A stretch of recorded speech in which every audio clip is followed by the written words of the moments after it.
Today we're showing you a 2022 Massey Ferguson 1825E tractor. It's a four-wheel drive tractor, has just under 100 hours on it. It's a very, very low hour machine. It does come with a balance of the factory Massey Ferguson warranty.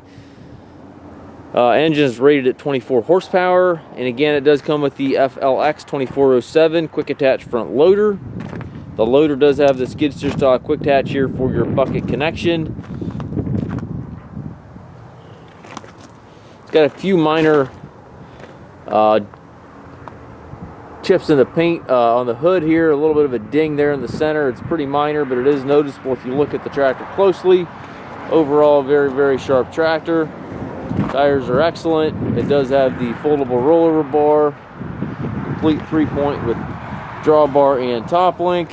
Has the stabilizers on both sides of the 3-point arms.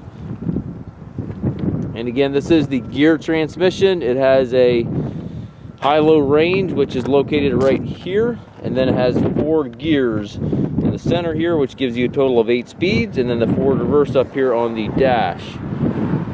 Looks like that Massey Ferguson warranty runs into April of 2027. We do take trades. We also offer financing for qualified customers. We also can arrange delivery here within the US. If you have any questions regarding this tractor or any of our other used tractors, please contact us at masttractor.com.